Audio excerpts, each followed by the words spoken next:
So you say yatra, and yatra again means festival, means journey, means like pilgrimage. When pilgrims go on a yatra, sometimes the pilgrimage in Sanskrit are called yatris. Yatri is someone who is on a yatra. And again, it's interesting because for me, a festival and journey, they are not different things in one sense. A real festival has to imply some type of journey internally. Of course, externally also you made a journey till here, you traveled, but internally there has to be some journey from one place to another. Like, let's say, to give an example, I don't know, in a week we will be celebrating Sri Krishna Janmashtami in Anandatam. So I will make a journey literally to get there, but also, and it's a festival, but also before the festival till the end of the festival, I will be in the same place, but hopefully I'm not in the same place internally. Something has happened in the midst of the festival that took me to another place internally, more deeper, closer to Golgadada, Radha Govinda. So in that sense, there was a journey. There was some movement, internal movements. And so festival is not only, I mean, it's nice. We have beautiful decoration here. Thank you for that. And prasad and all those elements are there for the festival, but also something has to be happening inside. Because if everything is nice externally, but internally there is no movement, how much we can call that a festival? And that's interesting because in one commentary on the Srimad Bhagavatam, it is this. There is an explanation on the word dakshina. Dakshina, sometimes you've heard about like donation. But the Bhagavatam says, and Vishwanath Chakravarti Thakur comments more in detail, he says, the actual dakshina is to share with other devotees one's realizations of joy after a festival. So he says that. Like after the festival, whatever it is, something has to have happened in your heart. Again, some journey, some movement from one place to another. We started the festival in one place, hopefully we finish in another place. There's always some little transformation in the heart. Every day, a little bit, as we were talking the other day. It's not immediately in one day, but every day, some little transformation, some little, I don't know if you call here like aha moments, like, click. Okay, that's something and something. So you put all those somethings together and that's a whole journey. Like a journey is also, if you go walking in pilgrimage to some place, today they have this local celebration in this church and some people may go walking, and every step is part of the journey to eventually reach the church. Maybe we are not aware of each step we are taking, but without each one of those steps you cannot get to your destination. So in the same way, our journey in bhakti is every day some little step, some journey from one place to another, and we are getting closer and closer and closer to our destination. So anyhow, this inspiration came first in connection to the word yatra. Now we are going to Jhulan, but yatra is also there. So yatra means, again, a festival, a journey. So we are celebrating. Actually, every day is a festival for us, ideally. We shouldn't think that, like once we were talking with the devotee saying, one name for Krishna in the Bhagavatam is, what is the name? What's Mana? Oh, it escaped my mind. Ramyam Ruchiram Manasa Mahotsavam. He's a great, Krishna himself, he's a great festival for the mind. Because of his beauty, of his qualities, his lila, of his love, of his associates, of his everything. Whatever is in connection to him makes him a festival. It's nice. The other day I was asking, it was funny because the other day I was asking Bhakti Rasa, who is this devotee that is now a friend of mine. She's in Ananda Dham now. During my 3 weeks here, she's there. So I asked her, like, so what do you think about Krishna Chandra? She told me he's a walking festival. Oh, very beautiful. I don't like, yeah, that's a good way to put it. From now on, I won't call him Krishna Chandra anymore. Walking festival. Yeah, it's a good name. Pranam Walking Festival Prabhu. Yeah, it's a good name. Right? You agree with me? Very nice. So Best name. I appreciate it. She really got, okay, walking festival. But again, from where is that walking festival coming? From Krishna, who is himself a festival personified. So those who are connected to him are become a festival also. Yes. You follow my point? So my point is we don't even need to organize a festival. Krishna is a festival. Those connected to him are a festival. So every day is a celebration. Some days we will have celebrations, special celebrations, Jhulana-yatra, Janmashtami, or Purnima, but we shouldn't forget every day is a festival. No, Krishna is a festival. No, Krishna Chanda is a festival. Each of you is a festival. So that's the point. No? Krishna is a festival. So when we organize a festival, it's basically to talk about that person who is a festival, right? I mean, we get together, and the main part probably of the meeting is now we are talking about Hari. He is a festival personified. So to talk about he or she or them who are a festival, that's the festival. And every day we are invited to talk about them, sing about them, remember them. So just to make clear the point that there's also, I remember when the word utsav means festival. So again, Krishna is Manasa Mahotsav, and a great festival for the mind. In Sri Radha Rasa Sudanidhi, Srimati Radha is described as Akhanditotsav, which means an uninterrupted festival. Her qualities, Akhanda, are without unbroken, without interruption. She's an unbroken, uninterrupted festival. There's no, the festival never begins and never stops. It's a continuum. Her beauty, her service to Krishna, her life, her glories are uninterrupted festival. So if we want to serve them, we are invited to enter into that endless festival. No? So again, today we're talking about Jhulana-yatra, which is one way of talking about that, which is an uninterrupted festival. So that I want to make that clear, so we don't think, okay, today we are celebrating something, and in a few days the festival is over. So the next festival will be like in 3 weeks. No, the next festival is now. It's at every moment. If we have the eyes to see, the ears to hear, festival never stops. As they say in the United States, 24/7, 24 hours, 7 days, non-stop. Astakaliya Lila, all these things that happen every day in the life of. So, but again, we will say I will say something about Jhulana-yatra, but all this is also about Jhulana-yatra. You follow my point? It's like very creating the foundation to understand what's a festival for us. Kirtan is festival, Sadhu Sangha is festival, Prasad is festival, Darshan is festival. This beautiful landscape is festival. Be with devotees is a festival. Exactly. No? The question is, what is not a festival? No, that's it. That starts to become like, what is not festival? No, it's everything about Krishna consciousness, Krishna Bhakti is celebratory, a celebration. No? And that again will move our heart so we can make this journey, this yatra, from one place to another and continue to move and move. And that's how Mahaprabhu's movement started, right? We speak about the movement of Mahaprabhu, Sankirtan movement. But movement doesn't mean like an institution, like a legal organization with papers and buildings.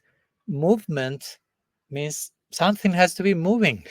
And of course, Mahaprabhu was moving. No? He was dancing, but that was the external movement. But internally, that was the first movement. And that's the movement. The movement of Mahaprabhu starts, as we were talking the other day, Sri Chaitanya Manovishtam, the desires in the mind of Mahaprabhu.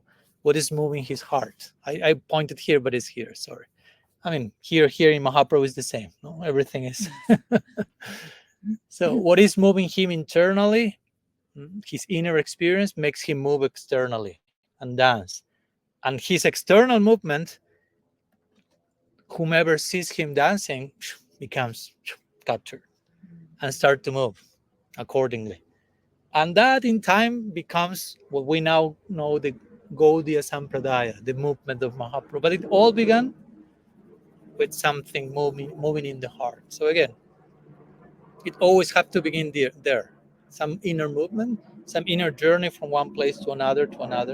And that's the yatra, that's the journey, and that's the yatra, that's the festival. So Jhulana-yatra means the festival or the journey of the, how do you say in English? How do you say Julan in English? I cannot recall. Wow. Is that Um, Schaukel? like hammock? Let me see. 1 second. Swing. It disappeared. Sorry. So the swing festival. Swing festival. Today is the official beginning of that, but we had also an unofficial clandestine beginning a few days ago. And I realized that it was not only at your place. It seems that you have a whole culture of, because Bhakti Rasa was in Ananda Dham. She sent me a picture of they are starting in Jhulana-yatra on the same day we did the pro. I was like, but it starts in today, not here. Where There was it? in Ananda Dham. Oh, really? Yeah. Maybe Maharaj, the problem is we cannot wait, so No. It's okay. It's okay. I'm not criticizing that. I'm not criticizing that. no. I'm praising it. But yeah. Yes. So yeah, anticipation. No? Really. Again, the festival never ends and never starts and never stops. So yeah, the swing festival where the devotees, of course, are invited to take part of swing of this, lovingly participating in this movement again. This movement back and forth, Sri Radha and Krishna. And different acharyas have, of course, commented on this particular lila. It's a special lila in our tradition because, I mean, not every single lila of Radha and Krishna is kind of marked in the calendar for us to somehow celebrate and commemorate that. But Jhulana-yatra is one of those. And of course, it lasts for a few days. So it's a very auspicious lila in which, of course, Radha and Krishna are sitting together with all the gopis preparing. Again, as we can see here, we have a portal in front of us, no? With all the decorations and flowers and forest ornaments. The whole swing is made of natural elements decorated with different ointments and powders and fruits and flowers. So, of course, the Brajavasis' aesthetics are always very organic, let's say, no? So very, very special.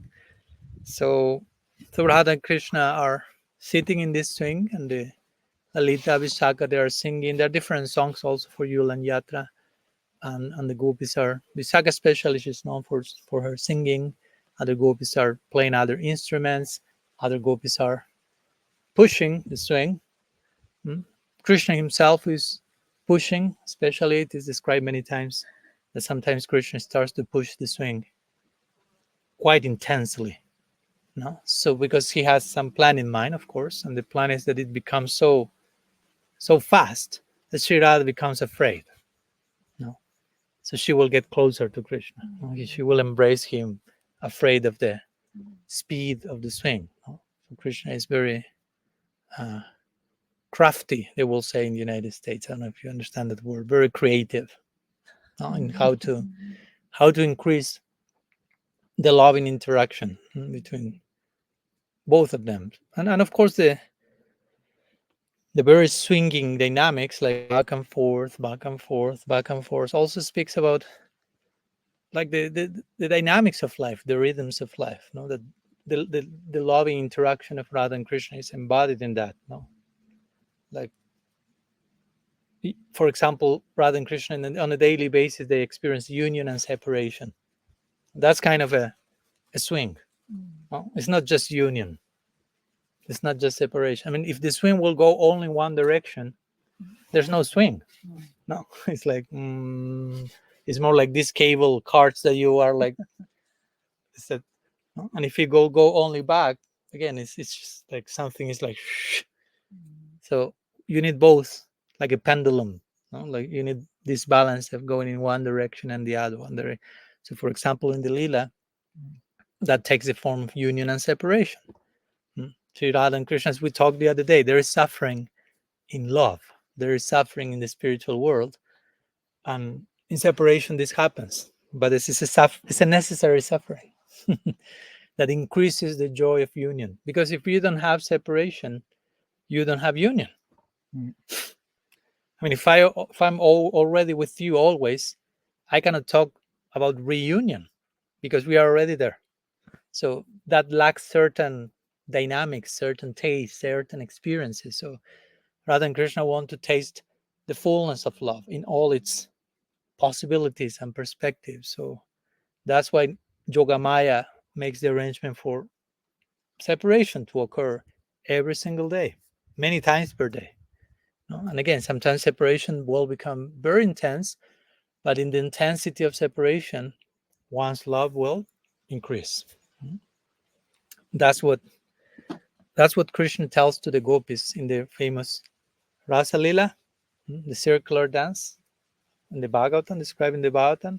And as we know, at one point Krishna disappears from the Rasa Lila. Of course, so much to say in between about why he disappeared and what happened in between.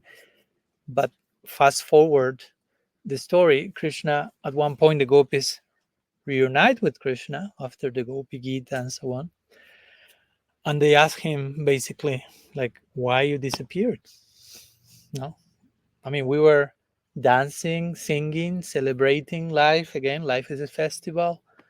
We were in such a beautiful moment. And you disappeared. It's like, how to understand that? It's like if you are with a group of the dearmost people in your life having the best possible time, and suddenly you disappear.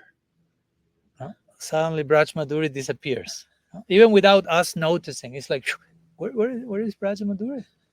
Nobody knows. Okay, let's wait for her. And we wait. It's not coming. It's like, No phone, no SIM card. no SIM card, no phone. Padmanabha Swami took that. What to do? And why she could possibly leave if she was the best possible moment? But she knew we can have even a better moment. But for that, we need separation. So that was Krishna thought in the Rasa Lila. He was with the gopis having this beautiful time. He was tasting rasa in a deeper way, in a deep way. But he felt one name for Krishna is Rasa Raj or Rasik Sekar or Rasik Mohan. He's like a relisher or a connoisseur of rasa. So he's tasting these deep mellows of divine love very deeply, but at one point he feels this could go deeper. But for this to go deeper, I have to churn this thing, and that requires separation. So he disappears. And that's why when the gopis are interrogating him, asking him, why you disappear? Krishna says, because I love you. And the gopis are like, what? Because you love us, you left us? No, no, no. Krishna says, this is how it works. Again, Krishna is very creative, very expert, Vidakta Madhav. So he said, I love you, Krishna says to the gopis, and if you love someone, you want the best for that person. And the best for the person you love is that person may increase their love. The best thing you can possibly give to someone is the gift of love. And if that person has love, still love can increase without limit, as we talked the other day. There is no limit to how much love can increase. So Krishna knew, I love you, Gopikas, and I would like to see your love grow exponentially.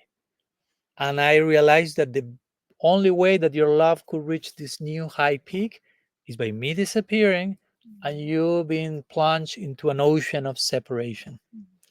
And now we have this reunion, and we will celebrate again Rasa Lila on yet deeper and higher peak. And the gopis were like, this is a very creative guy, this Krishna. Very interesting. And of course, it was true. Eventually, they restarted the rasa dance, and everyone was experiencing on everything rasa, on yet another level. So again, this Jhulana-yatra is also pointing to these other leelas, no? With the dynamic of the swing, no? Like back and forth, no? Like union, separation. Both are required. No? We don't want just like a uniform reality, but diversity is necessary. And we may not be in in Golok participating in Rasa Lila and so on and so forth, but we may be in another type of swing, no? Back and forth. We may be suffering not precisely in divine separation, but because of other reasons. As we were talking the other day in the life of the sadhaka, there are other swinging. Sometimes we may be more inspired, sometimes we may be not so inspired, sometimes we may be, as we were talking some time ago, we may experience days of inspiring hope, and sometimes we will experience days of humbling failure. And that's sometimes how the swing of our practice moves. And sometimes we have some inspiration and enthusiasm and realizations, and wow, so incredible. So, but some other days are failure, but humbling. Failure is not a bad word. No? If we relate to that properly, it takes us to pray from a deeper place, as we were talking the other day. If I don't feel anything, okay. Today I was reading one quote. Let me see if I can find it because it's very good, and it's from a yeah, here it is, from a Christian mystic that I like a lot. His name is Thomas Merton. He's an author, and today I found this quote. I never heard that one, although I read a lot about him. He says, "True love and prayer are learned in the hour where prayer has become impossible and the heart has turned to a stone." I'll repeat it one more time. He says, "True love and prayer are learned in the hour where prayer has become impossible and the heart has turned to a stone." Like implying in those moments when you feel nothing, that's when you can enter into the world of prayer. You can chant from a deep place. You can really you fall. So that's a deep statement, deep point. So I'm saying this because also we can understand the Julan Lila, a lesson from the Jhulana-yatra applied to our situation. No? All these Leelas of Krishna, Radha and Krishna, Braja Leela, can be understood in so many levels. Sometimes 3 levels are described. I won't go too much into that, but they are called literal, like allegorical, and esoteric. So literal means like you read the Leela and you take it literally as a story. Okay, there are one boy and one girl on a swing having fun. Okay, that's it. No? Literal. Again, of course, that's not what we recommend, but it can happen. And there's people who sometimes read Krishna Lila just literally and think this is ordinary stuff. That's why our acharyas be careful with the literal reading of the Lila. On the highest stage is the esoteric reading. And esoteric reading or listening is you are listening the Lila and somehow you are so advanced that you enter into the Lila internally. You start to participate into that reality in your internal identity. Again, that's not cheap and easy, but at one point that happens. That's the esoteric connection to the Lila. It's a participation. You are listening and you are there.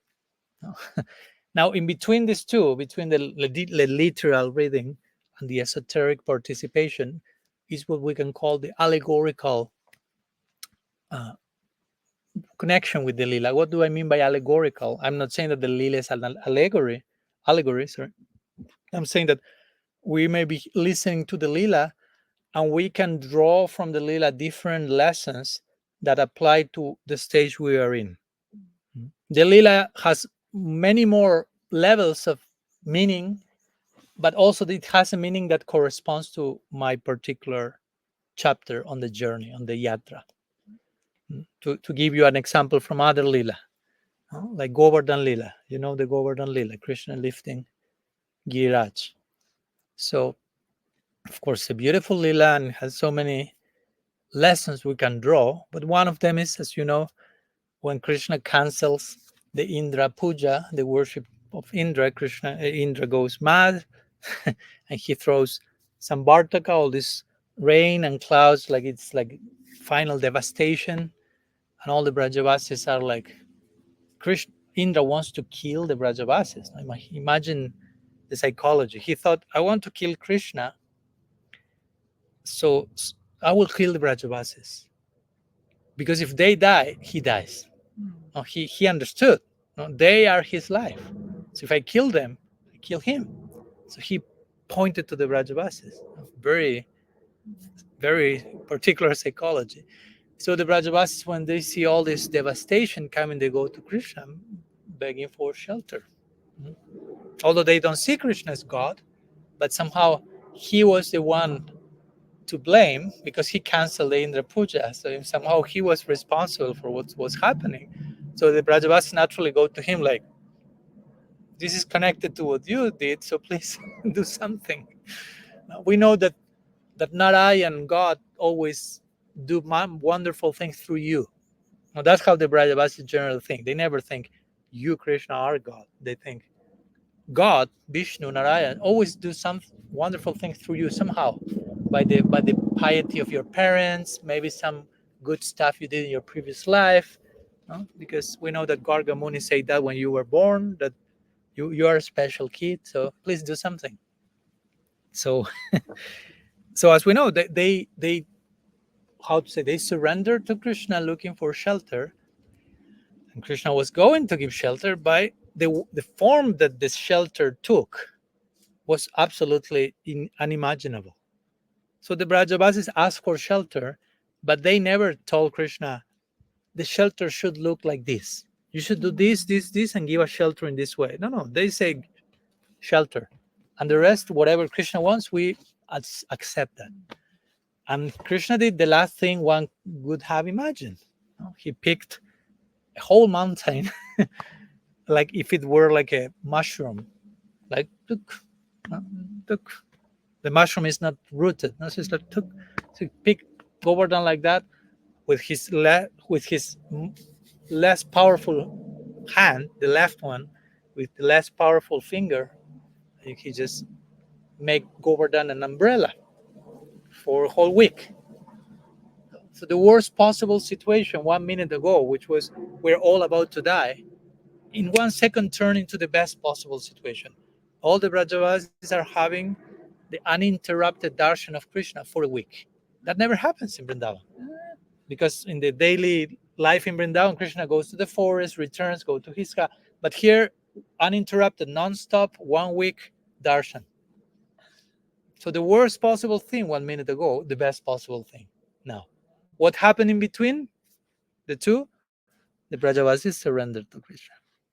So that's a lesson for us also. Now, when we are in our worst possible moment and we feel this is the end of the world, so to say, and if we know how to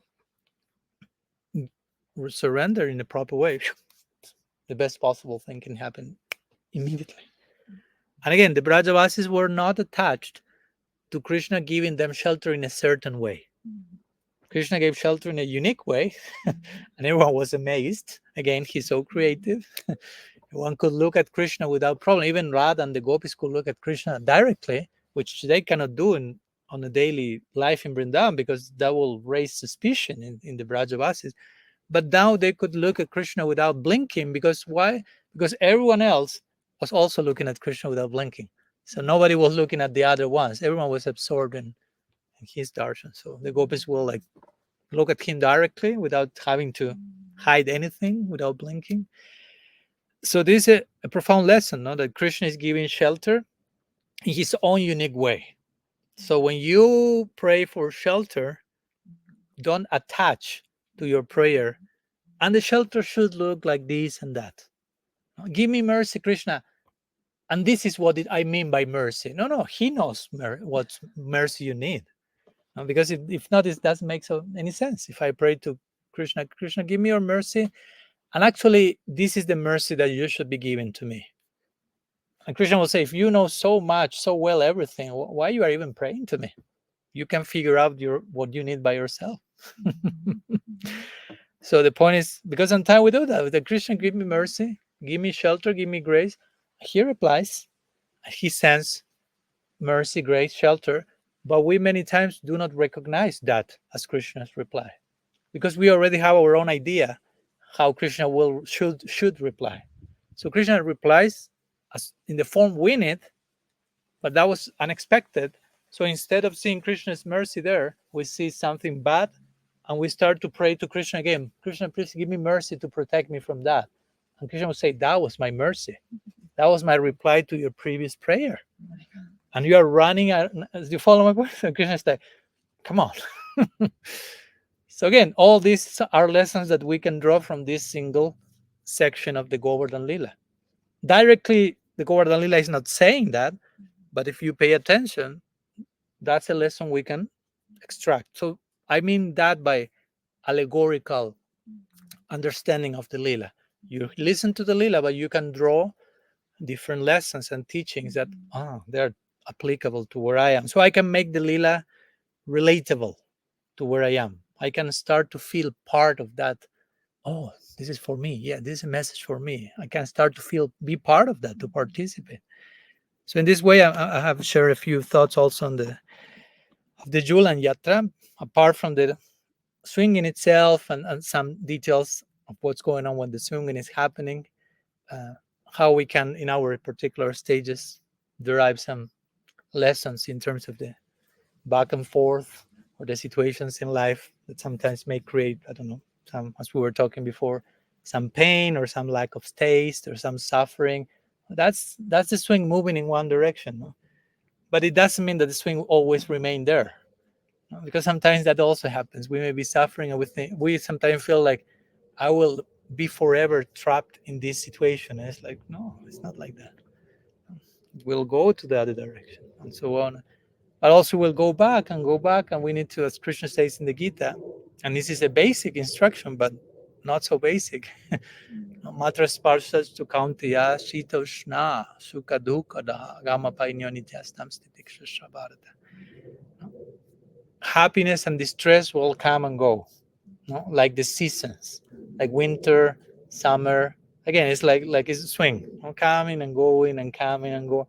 And Krishna say one should not be attached to them. One should not reject them, but one should not be attached. Like, okay, stay with me forever, like this. You live my life. You know the things that come. We don't need to reject anything. We need to accept them, learn from them, and when we learn the lesson, the messenger will go, and some new messenger will come, a new situation, and back and forth and back. So we should be careful not to become extremely attached to. Krishna says in that verse, don't become too attached to happiness. He said, try to tolerate happiness. That's a very interesting idea. Try to tolerate happiness and distress, he says. Not tolerate in the sense of, don't become overstimulated, but just like witness whatever is coming and honor that and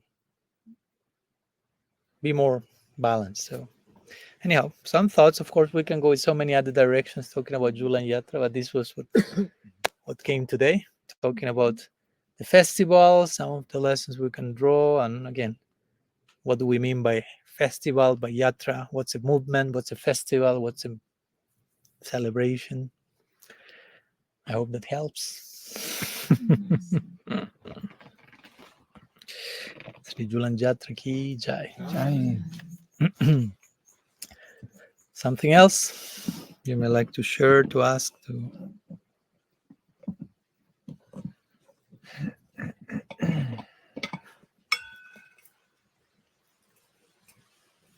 When I make this, sometimes I have the idea. I took Krishna to me, and in the next movement, I have the feeling Krishna took you to me. This was because I'm now I took you now, but then sometimes or I have to think, no, Krishna like to like me to him. So this way. Yeah, it's reciprocal. Right? Yes. Yeah. Back and forth. Yeah. And again, the swing, the very idea of swinging that indicates movement, right? It's not like it's always. Again, remember, yatra means festival or pilgrimage or journey, and all that means movement. And Jhulan means swing, which also means movement. So in one sense, all this has a lot to do with something that continues to remain in movement. And it's inviting us, of course, to participate in that, to understand life is not static, it's ecstatic, not static, not like fixed, not changeless, but it's in constant. Radhe. Okay, Radhe Radhe. that's part of the movement. Yeah. Nog een oefen. They know how to reach Nog een here. oefen. So, ja. Nou, They nee. can come from this place also. Yes. Okay. And it's also very sweet. Sometimes we think what we can do to Radha and Krishna. And then this way I have the feeling I can make some little pleasure for them. Yeah. Yeah, and it's important that we, yeah, as we were talking the other day, no, when we are chanting, instead of thinking so much, I want to feel some things. Why not to chant to make them feel something? Why try not to give them some pleasure? Just chanting for their pleasure, as we may be doing the swinging for their pleasure, and gradually enter into that space of giving pleasure to the beloved, basically, right? That's an important consideration. Oh, be careful with Krishna, is a little bit moving, depending where you stand. Ja, weißt du, das wackelt, Ja, das ja, Brett, und ja. der sagt, ich muss nicht draufstehen. So anyhow, we were talking a little bit about Madam Gopal says Jhulana-yatra and the festival of swing, and mentioned just at the end when you came how both the word Jhulan and yatra indicate some type of movement, because yatra means festival, but yatra also means like journey, and Jhulan means swing. So swinging indicates movement, something is always moving, and yatra means moving. So it's a lot to do with movement, and of course the movement is not only external, it's always internal to begin with. So a big lesson of this lila is trying to keep our practice and our life to practice bhakti from a moving place, so to say, no? To practice from a place that is moving some inner chords, and not just end up practicing in a mechanical way, in a way that it becomes robotic and like lacking inner experience, right? So Krishna in the Gita says that, in the 9th chapter, 2nd verse, when he's speaking about bhakti, he says pratyaksha abhagamam. So he says this bhakti is fully understood by pratyaksha, which means personal direct experience. So we need to have a personal experience. It's not just, as we said the other day, just adhering, like following the correct beliefs and the correct rules, and just that's it. I'm not paying attention to what's happening inside my heart. I'm just subscribing to the legal way of doing things, and nobody can tell me anything because I'm doing all that is expected. But Krishna will ask still, but what's going on in your heart? What's moving here, right? Because again, Krishna, Shishir Radha and Krishna are, they are experiencing an inner movement at every breath. So if you want to relate to such people, they will invite us to that type of life, to a life that is in constant expansion and evolution and growth and movement. So yeah, we are gradually training our inner muscles so we can survive that reality. Because if not, it's too much. It will be too intense. If it's like voltage, like if you are not accustomed to deal with a certain degree of voltage, it's too much. And Krishna knows how much voltage we can handle now. He won't throw us to something that will make us die of an overdose of voltage. So he knows our capacity, but also we have to do our part in trying to increase our capacity. That's also our part. Krishna does his part, but he's inviting us to gradually become more willing to move and move and move. Do you follow my English? Oh yeah, we speak English all the time. Okay. And just ask about him. Yeah. Oh But he's learning. He's learning Yeah. English. yes, yes. And Saturdays, after the lecture, we have the summary in I speak in Spanish, and he will understand in Italian. Today is enough good. Yes. Enough. It's part of the practice to This expose. topic Mhm. is more simple to understand. Okay. You must make them in practice size the Jhula, and then you have all the topics. When you make after Yeah, yeah. Jhula, then is fulfilled Mhm. your understanding. Praxis, questo teoria, questa teoria, ma in praxis. In praxis sì, sì, then mettere in pratica. Sì, Mhm, mhm. dopo. Sì, sure. So anyhow, some thoughts about Jhulana-yatra. But also we were opening if anyone had any other questions or topics you may like to share or ask, or maybe we may feel the need to expand, explore more some particular anything, topic, verse, lila, situation, whatever. This morning I sent to you this big question. One friend from Condorata and me stay in the Mela last week, Okay. and his father don't like to stay in this planet. And then we share a little bit, and but his father is not devoted, but for the son it's very difficult. Why? And this way there is some institution in Switzerland. You pay something, you make a contract, and then one point you can say, okay, tomorrow 10 o'clock I like to take this this Like assisted this time. poison, and then immediately you die. But now he's in this, and his father is a little bit, I don't know in English, dement. He cannot make this contract self. And the son, the devotee, must help him to make this.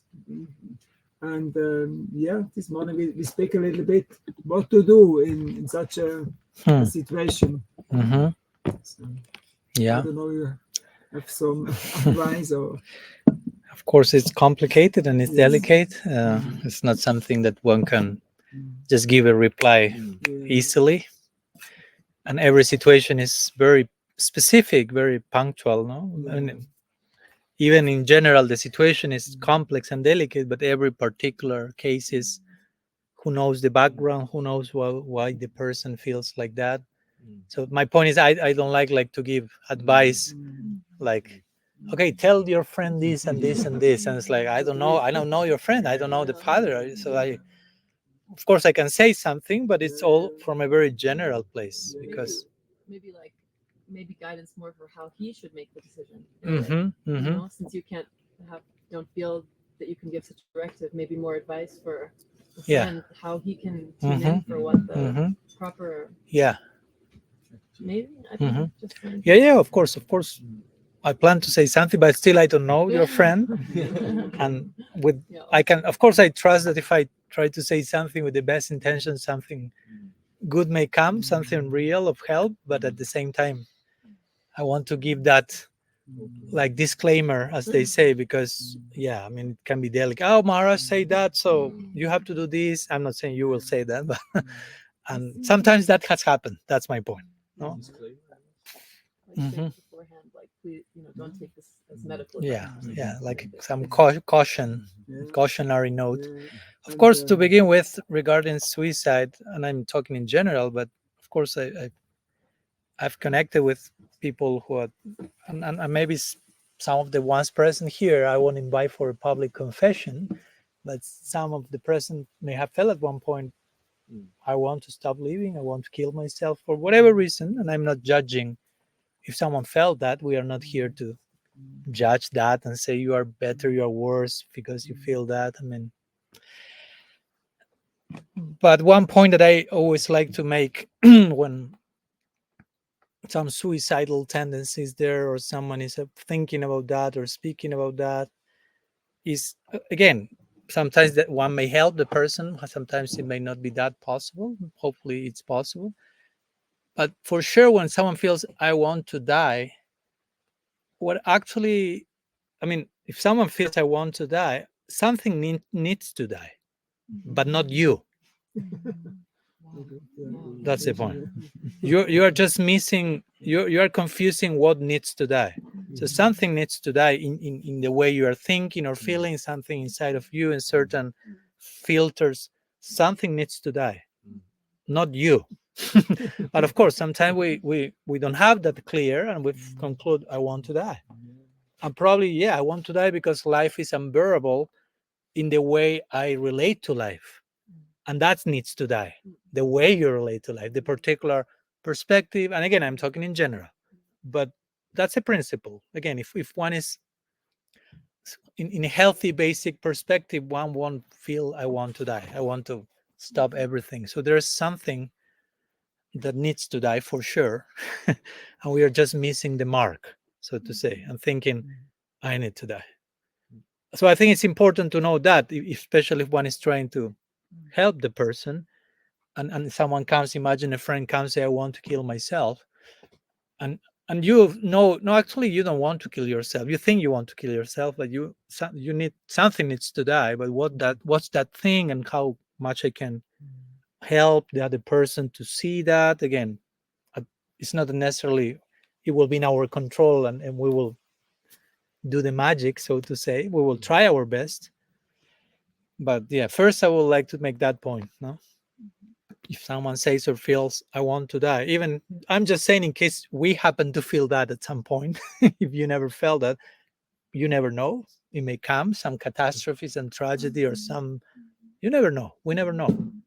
And you may be in that place where I prefer to plug off. No, and it's like, no, something needs to die for sure, but not you. No?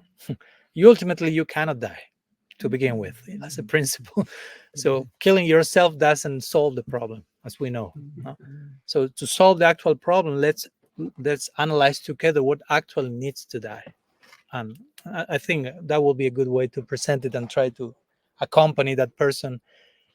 Okay, let's see what needs to die, and I'm with you to accompany on this journey. I cannot kill that part that needs to die for you, but I will be here for you, and we are in this together. You're not alone, offering that type of support and help as much as there's hope and chance to do that. But if for whatever reason the case or the situation is more advanced, so to say, and the person is just convinced, I just want to take the plug off, so to say,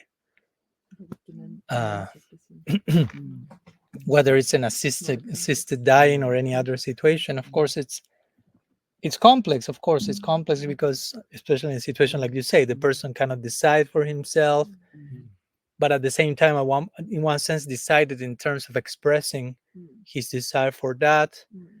And I want to assume that this friend of yours has tried his best to convince, in one sense, the other person not to do that. But again, it's not about convincing the person. At one point, what is important is to help the other person understand, you actually don't need to die. You don't want to die. You need something to.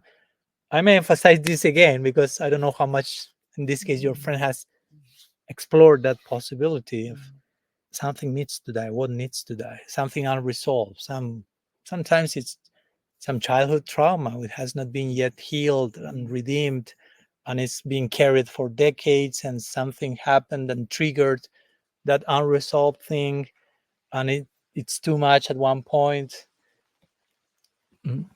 I think it's important to be. Sometimes we need professional people, of course, to accompany us to know. The age from his father is 92 years old. Okay. So Okay. Thanks for the more specific detail. yes. Mhm. Okay. Again, that's why I say each case is unique, and I don't have an idea about that. So yeah, again, if the situation is such that there's no other option but to sign the paper, so to say, yeah, the main advice in that connection will be more trying to accompany the person who is signing the paper, not to feel guilty, because I imagine the immediate reaction will be, I'm being accomplice. I'm co-killing my father, or killing it even more. No, and again, it all depends the person who is signing where that person is, because for some person they will do it from a place of clear understanding. I'm not doing anything bad. I mean, this is what I This have to do. person now is actually meditating. What should I do? You don't want to do the wrong thing, of Yeah, course. And yeah. what is right, what is wrong? Yeah, of course. And again, it's complex. No, I may not, I cannot give you myself a definitive answer. I cannot say, no, it's wrong. No, it's right. If he should do it, he shouldn't do. I cannot do that. The, maybe for us would be interesting to know how a bhakti would act in such a situation. General, what is the attitude from a bhakti, the side Or bhakta. or bhakta? Again, I wouldn't give a, I wouldn't say a bhakta only does in this way. The bhakta will say a devotee will have this concern. Okay, what's the greater good in this situation, whatever the situation is. And of course, again, it may not be easy to find the answer, no, but that's the concern of a devotee. Okay, what's the best possible thing I can do in this situation to help this person the most, considering that the other person may not be very willing to be helped. So also sometimes it's the best help I can do is to pray for that person, and to become myself the best possible person, knowing that that will have also an impact on my ancestors, so to say. That's also mentioned in Shastra. No, like if you become a pure devotee, that also blesses and benefits previous generations. I'm not saying that like the only possible answer. Of course, you try everything else first, but at one point we may have to let go, so to say. No, because sometimes the main anxiety and problem is like clinging on the situation and trying to keep. And I can understand, of course, if you love a person, you're not willing to sign a paper for them to. But if really you have no other option, and again, I don't know if there's no other option in this case, if it's the decision of the person, uh, again, it's still complex. It will be super painful. There's no easy answer, and there's no way I will say anything that, oh, that will be easy and comfortable and we will move forward very smoothly. No.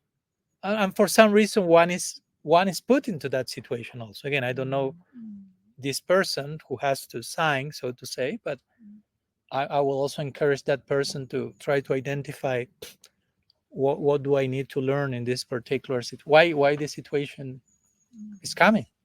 No, it's coming for some purpose. Super complex, of course, but also, yeah, I don't want to just dismiss that as this shouldn't be happening, or let's take that out of my life. Like, I cannot take that out of my life. So what's the lesson here? And it may take time to get the lesson, but at least to enter into that open space of like listening to the situation, so to say, opening and learning and see what's moving inside of me, what's my reaction to the situation, and paying attention to that, and what needs to be worked on that.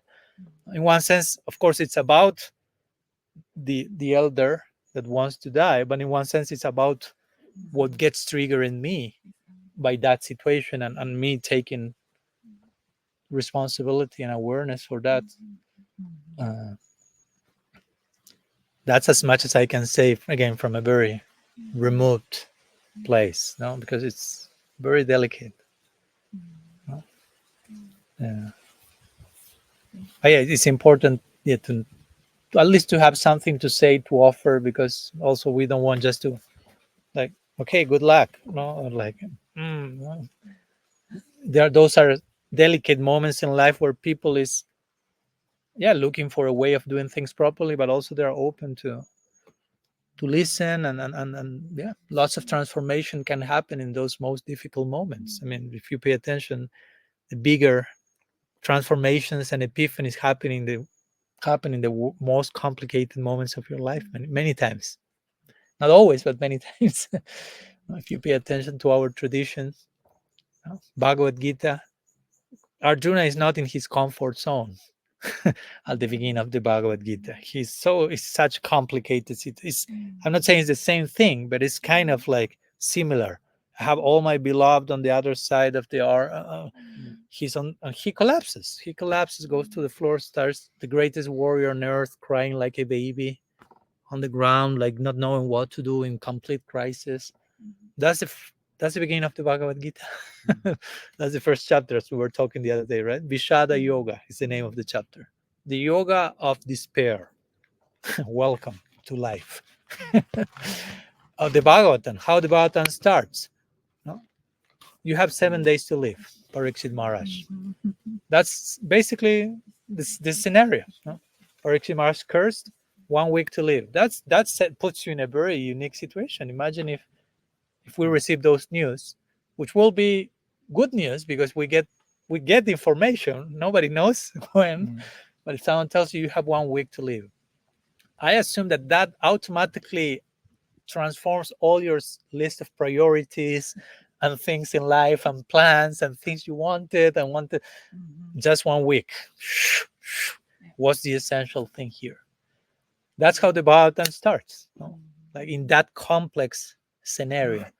Bhagavad Gita, very complex scenario. Like making this point. No? You want real wisdom and growth? Okay, those complicated moments potentially have so much of that. I'm not saying like you pray for that and run after them, but when they come by their own, you have to know, okay, in potential, there's so much awakening waiting for me there, but how willing I am to enter there, because it will be uncomfortable, it will be painful, I will have to confront a few dragons. I will have to face my own shadow in Jungian terms. I have to do shadow work, but that's how we awaken and grow. And so, we just asked the German word for despair. It told despair. Yeah, despair. Oh, despair. Yeah. In German. So this in Hoffnungslos. So this completely sind so verloren, Hoffnungslos. Okay. Nicht von verschwinden. No. Experience to not experience Disappear. From disappear. Despair to lose the hope. This meaning. Okay. Yeah. So again, I think that's important because many times in our society, sometimes these moments of pain and confusion are not very much seen for what they are. And sometimes we are more like, let's try to move as quickly as possible from them and let's continue. But if you don't learn the lesson, they will come again. So if someone like this person is in that situation and he cannot or she cannot escape, okay, we have to learn something here. No? And so trying to help the person to, as difficult as that is to see, okay, there is a big lesson here. In moments of big pain, also the heart opens a lot.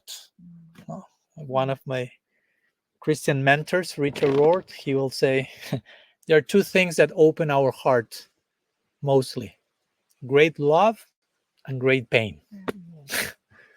And I think we all have experience of that. All of you are now like this. Great love, but great pain also. It opens the heart. So it's a very powerful moment with the open heart. I mean, so many things can be transformed for good. So that's what I could say. I hope that helps. Yeah. And again, it's not only for your friend, it's for all of us, because somehow or other we all go through something like that. It's not also similar how, like, I remember when Prabhupada had disciples and disciples wanted to leave the movement. What do you want to do?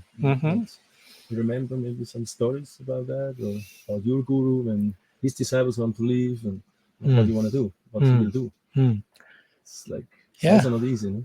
No, it's complex. I remember you. I mean, you are referring to Srila Prabhupada, Bhaktivedanta Swami Maharaj, and he mentions in one point. I cannot just quote literally, but I can research for the quote. And he says that when he says, as a spiritual master, as a guru, I commit myself to accompany my disciples till they attain their perfection. And when a disciple chooses to leave the guru cries and prays for the disciple to return, and for her best, for the best for him or for her. So he himself was saying how much he himself suffered, because some people left the movement. Self-suicide. Mm, In spiritual, if you want to put it in one way, of course, again, you ultimately, from the bigger picture, we are eternal and the journey continues, which is important also to keep that. Because if we just conclude with that, it's like, that's tragic. And probably all of us kill ourselves many times in previous life, you never know, and here we are, and the journey continues. So not to say that to a person who is in that situation, but for us to keep that bigger picture, because sometimes when a difficult situation comes, we get kind of, again, like absorbed in that, and we just zoom in and do not see anything else apart from that. So that's everything forever, and that can become like excessive, extreme. So, but there is suffering in life, and I personally think that it's healthy to go through the pain and go through the suffering. I mean, not that I'm promoting suffer as much as you can, but just when suffering comes, we all have some pain and some suffering. Not even situations coming, but pain that is inside of us that needs that became like even stuck in our body, and we need to connect with that. That we need to release that, and it's not comfortable, but it's necessary. So. And again, that's for me the first lesson of the Bhagavad Gita, first chapter.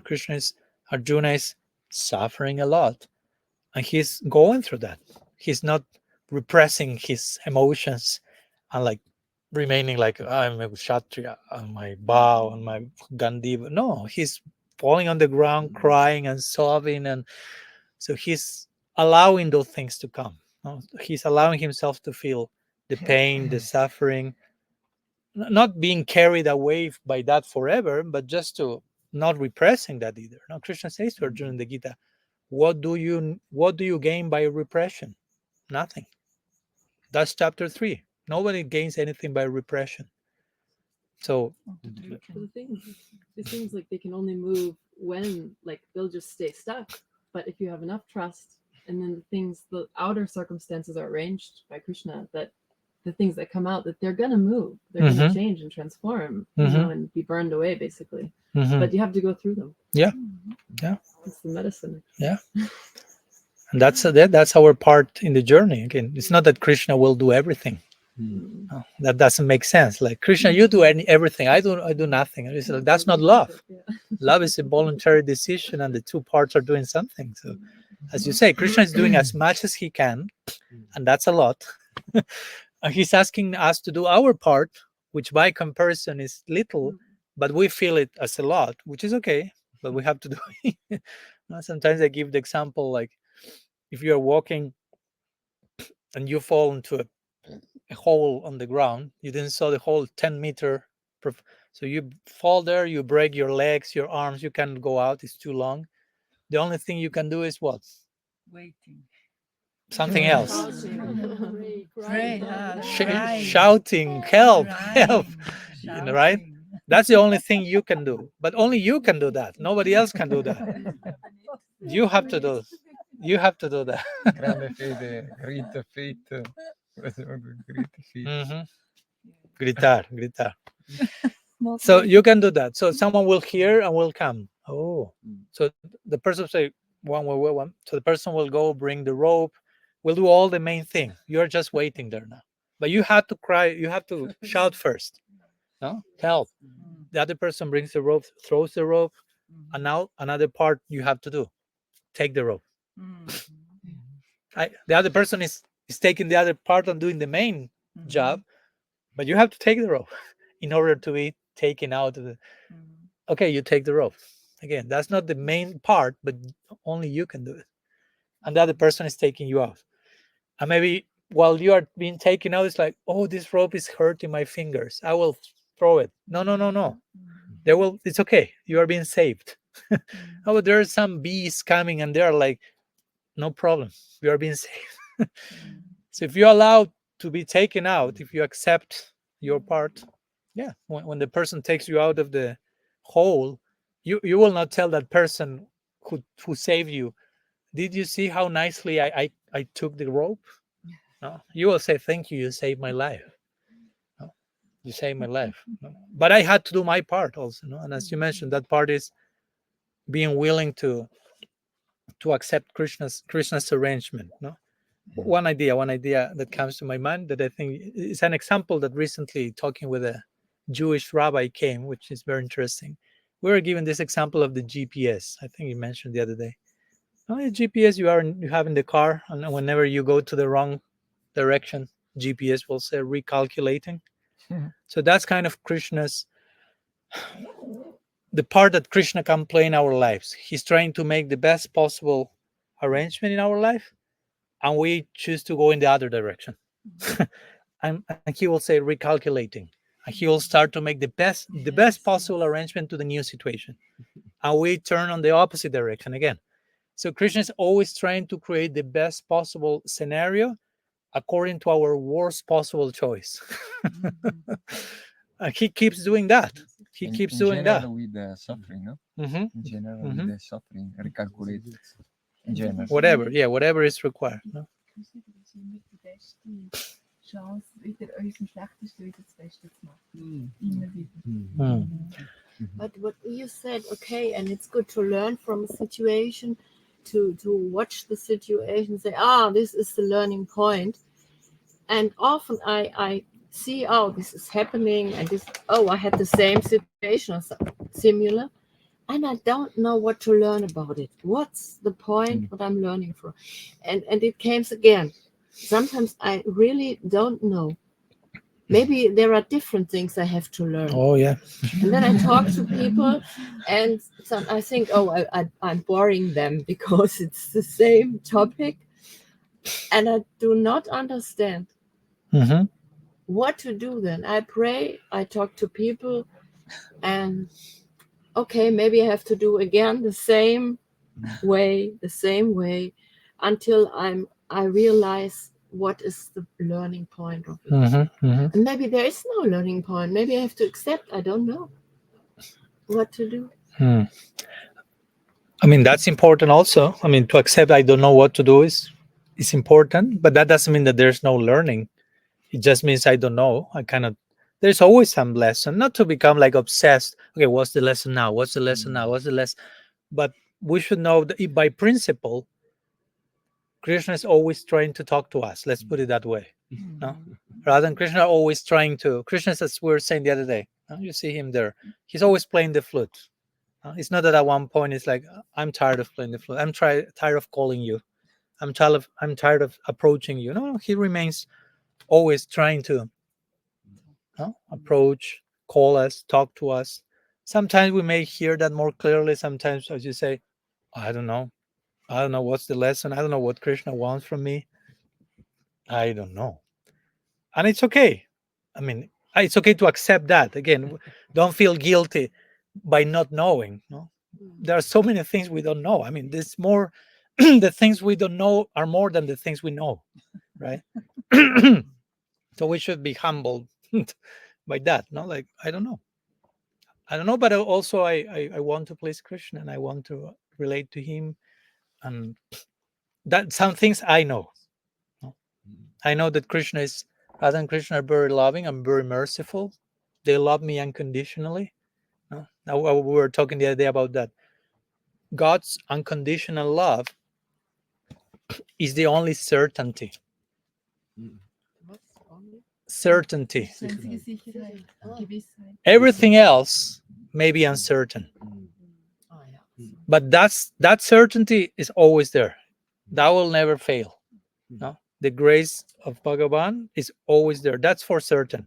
So when everything else is uncertain, when I don't know, one can also like take shelter in this only certainty. If you have this certainty in place, everything else can be uncertain, no problem. And sometimes that will happen. Sometimes you will feel everything else is uncertain, everything. But this thing never uncertain. Krishna loves you. So sometimes we need everything else to be uncertain. So we really focus and take shelter in that thing that is the only certainty. We deeply enter into that space of, okay, Krishna is loving me, accepting me, receiving me. And we need to feel that. And on that foundation, of course, we give back.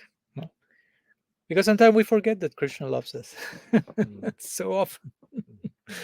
So sometimes some arrangements are required to create uncertainty in every direction so we can go again to the only certainty. Krishna loves us. And take shelter there, go deeper there, allow yourself to live from that place. It's not just a concept, it's not just an intellectual idea. Krishna loves me. You have to live that idea. That's not the same as saying it. We may have to say it first, thinking, oh, nice. Okay, but leave us, the beloved of God. That's a challenge. That's the invitation. Because Krishna loves you. He says that in the scripture. And the book I'm writing now is all about that, about Krishna's unconditional love. And there's so many statements in the scripture when Krishna is saying that. I have a conditional love for everyone. Not only for his devotees, for everyone. What to speak if you are his devotee? There should be no doubt about that. So yeah, sometimes, I don't know. We don't know things. It's okay. It's good to relax a little bit. I don't know. Sometimes people ask me questions in classes, and also sometimes comes this pressure of I have to have an answer for every question. No, sometimes I can say I don't know and be okay with that. Why do I need to be like an answering machine, so to say? So sometimes, yeah, not knowing, being in a situation where we are confused and bewildered and we don't know what to do. Again, that shatters, like makes everything shake.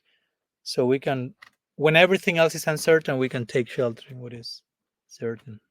I myself, at least personally, have gone through some very difficult situations where from one day to another, all that was certain was like everything. Nice. Everything. Intense. In connection to my former guru, to my former sangha, to a group of people that were supposedly my friends and family, and from one day to another, I was like long kicked out from that. And I was like, okay, what to do with my life now? I mean, like, who am I? Because all my identity was related to that. I'm a disciple of this person. I'm a member of this sangha. I have this service with these people in this way. That was my life, my identity. That was taken out. So who I am now. I couldn't. I was not able to think what to do in my life the following day because everything was like. So I was forced by circumstance to just take shelter in the only immediate certainty that I have, which is okay. Krishna's love is there, mercy, shelter, still there. And when I did that, when I went there, I found that like more intensely than ever. Because I was deprived of everything else. So became so concentrated, so focused in this one single direction that it came in a way that was like, wow. So again, not that everyone will have to go through what I went, but each one of us have our own version of those things. A So. little bit what I wanted to ask you. I didn't know She's raising her hand. Oh, it's very short. Very quick. It's, 1 second. We will go to both. okay, if you No, can first, remember. I think But just this topic and kind of what I really love this quote, and it's like this fire, like the spiritual fire, and what's given to us these difficult arrangements, these kind of things. This fire will burn what you are not, and what remains is what you are. Yeah. And this is like, yeah. So really having trust that all of these turbulences and they feel like fire, but it's actually removing all the obstacles and all these false identifications and all of these karmas and all these things. So like actually fully. Swaha. Swaha is I give myself to the fire. Now we throw the rice, but the rice is a symbol of us. And one thing, can I say one thing? Sorry. Yeah, sometimes I suffer because I talk and people raise hands and I want to keep track. Okay, she raised hand first. She's raising the hand for the last hour and I'm not allowing. The first word in our tradition, at least, which is the first word, primera palabra, in the whole of creation that Brahma hears when he is tapas. What does it mean, tapas? It can mean many things, but the most immediate meaning is fire. Fire. So that's the first word of the universe. Like sets, like puts the whole creation in context. No? Like, okay, all the things about fire. And it's interesting because Brahma hears fire, and again, you hear fire, and what you will do? Some people will can some matches, will burn something. He heard fire, he closed his eyes and went inside. No, that was fire for him. Like again, introspection, fire. What needs to be burned, and what will come out of that fire. No? And after that process, he received the answer that he was. Before that, he was like you say, I don't know. No? He's like looking for his source, going down the. No, I don't know. He goes back, he sits, eventually fire. That's the password that counts, fire. So fire in the sense of focus. No, I don't understand. Yeah, fire in the sense of entering inside. Burn a ego. Yeah, and investigating, looking what needs to be seen and recognized. And it's a fire. I mean, to be introspective is entering a type of fire. It's not comfortable. No. No? So yeah. And it gives light. Fire gives light. Of course. Yeah, and also gives heat. No? It's like warming, burning, enlightening. Transformation. Yeah, exactly. Yeah. And Krishna is described in the scriptures many times as a sun. Krishna Surya Sammayaha, and the Krishna is like the sun. I mean, if there is a symbol of fire, that's the sun. The sun is a ball of fire. You cannot, I mean, you can't enter the sun. You're over, you're ashes. So he is a fire. He is the most fiery person you can imagine in terms of transformation and burning, and even when there's nothing else to burn in terms of impurities. Let's see, you become a totally enlightened person. You reach Krishna's planet, become a pure devotee, and so on. Still, there's constant growth, constant obstacles in the lila, and the gopis and Krishna himself are constantly changing and growing in their love. So it's not that you reach there and it's always the same. No, there's a constant fire, if you want to put it that way, every day for eternity. Not to get discouraged, no, on the contrary, to see like, wow, that's exciting. No, that's exciting. There's so much adventure and movement and change. It's not like it's always the same. Sorry? It's very dramatic. No? In the good sense of the term. Drama is not a bad word. Yeah. Lila is a word for drama, if you will. Yeah. Yes, we were talking, the other day. There is suffering in the spiritual world. When Sri Radha and Krishna are set in separation, there are 10 stages of separation described in the scripture. The last stage is called mrityu, which means death. Of course, Radha and Krishna never die, but they feel like dying in separation from each other. So that's very dramatic. And all the members of the Leela, all the Brajavasis are working together so they don't die. No, to get them together again, to create the reunion of Radha and Krishna. Every day they're about to die in separation from each other. And every day there needs to be giving our lives to create the union of Radha and Krishna. That's why there are many prayers where devotees say, I'm willing to offer my life millions of times for the reunion of Radha and Krishna. No? Because they know they are about to die. Sometimes I say it in this way, although it may sound a little strange, but on a daily basis, Radha and Krishna are united and are separated. In separation, they feel like dying, and we are invited in the eternal service. We will be able to perform to help them to be together. So that means on a daily basis, we will have to save God's life. Just put it that way. No.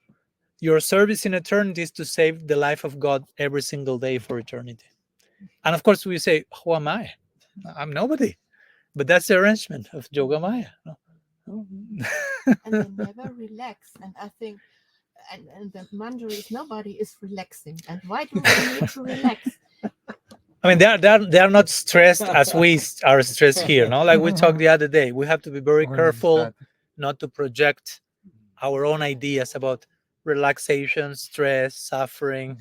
It's a whole different category. So that's why we have to be careful.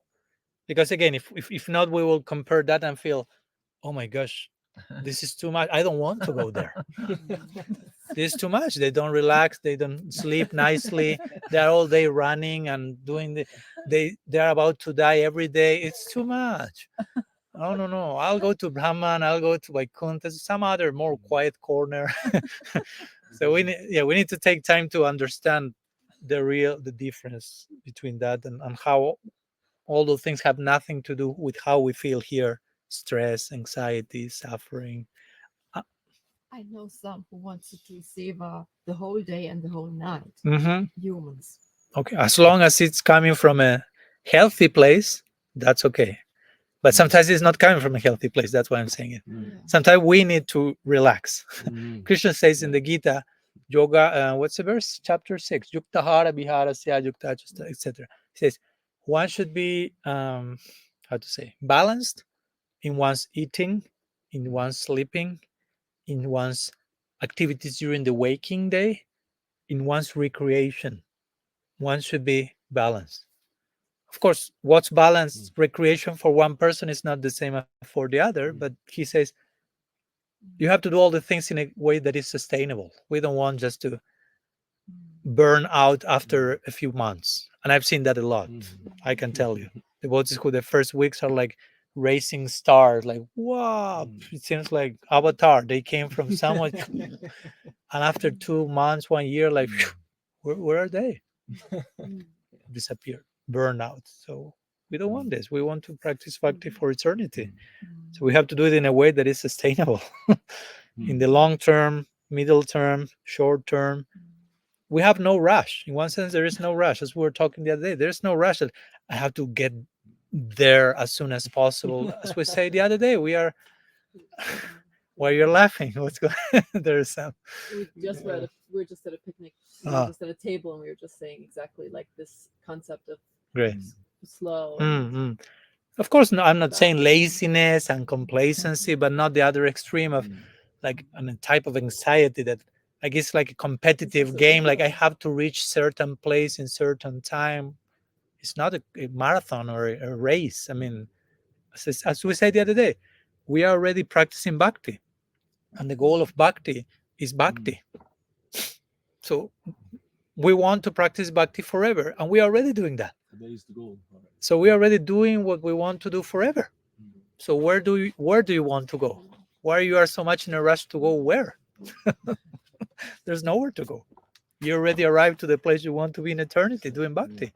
And if you are sincere, you will be growing and advancing and reaching deeper and deeper stages for eternity. So there's no need to to enter into this mindset of in this lifetime I have to reach this, and because if not, it's like that's your mind getting in the way. And well, the society we also, the society is also in this. Super fast. Yeah, so of course. Of course, yeah, competitiveness and perfectionism and reaching goal, like goal oriented. Looking a certain way for others also, which is ego satisfaction. Yeah. And of course, we can bring all that stuff. Yeah. Although we may say, no, now I'm a devotee. Yes. But also we may be bringing lots of baggage from before. So, yeah, as I like to say, our practice shouldn't be so much goal oriented like I'm here and I have to be there someday, but more presence oriented. Not so much like reaching there, but being here now. How much I'm present to my practice, my chanting, my association, my picnic, my whatever, and how much I'm here and how much I'm with my mind going future or past, whatever. So yeah, I will emphasize more presence oriented, which is sattva. Sattva will be presence. Rajas is future, tamas is past, sattva is present. And from sattva, scripture says sattva is the ideal place. From there you can practice and go deeper and deeper. But if you're in a too much rajasic, tamasic thing, future goal oriented, or tamasic nostalgia, going to the past and you are nowhere. Here is the only place we have. Present is the only moment we have. So, yeah. Add something with you spoke about separation and meeting. A little bit, yeah. I just remember they asked Prabhupada and about the Maha Mantra, and he said this also when we chant. Yeah. We chant Hare Krishna. Yeah. So Union. Bring them, and then separate Yeah. again when we say Rama Rama. Like separate. Yeah. Some acharyas have described the different the structure of the Maha Mantras.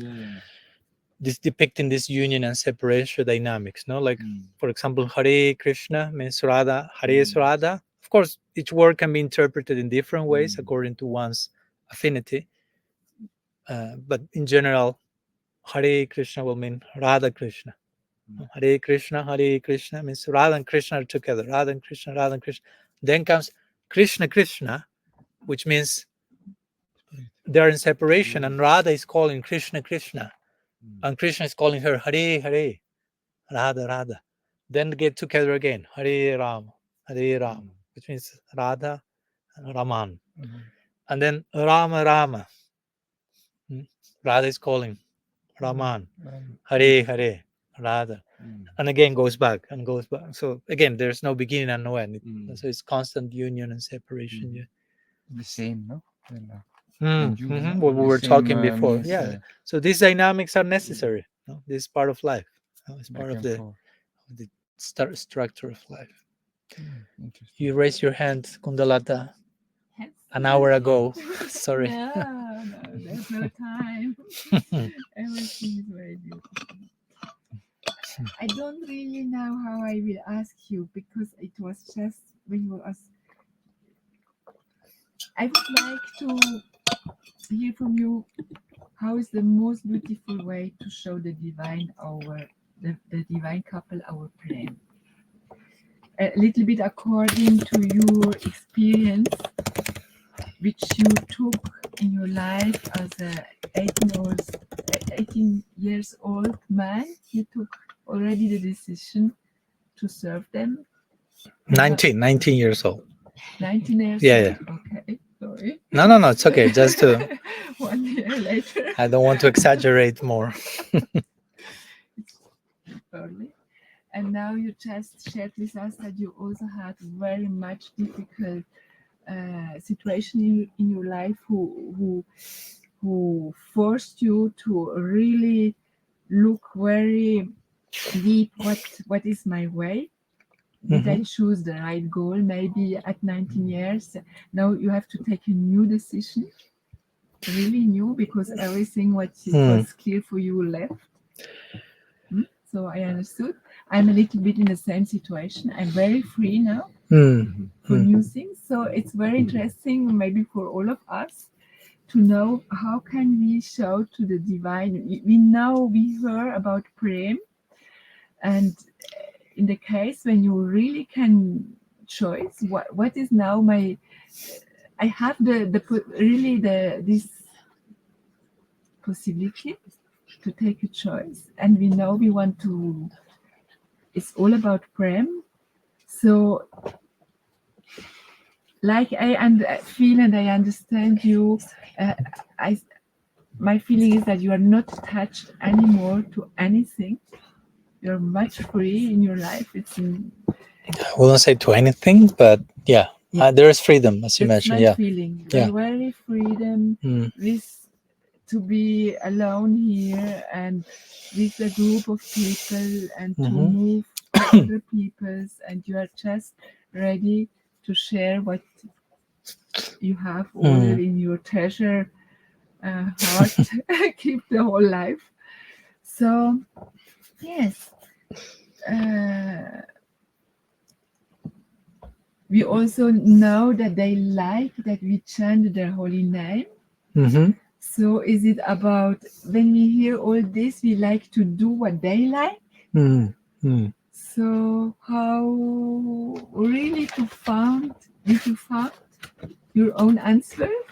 Go now this way.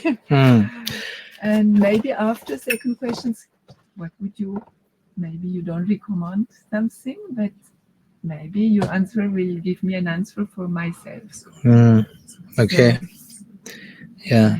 Thank you. Thank you for asking. So yeah, I will begin saying that I'm still looking for an answer, so to say. Of course, as we mentioned, I mean, that's an ongoing journey. No, it's not something that I began. Everything went in one way, then I had certain problem, and now I'm here. I mean, in between, so many things happen. So many things. 25 years already practicing, so many things can happen. What happens? Sorry, he needs a knife. He didn't find it, but there is a knife in it. Sorry. Okay.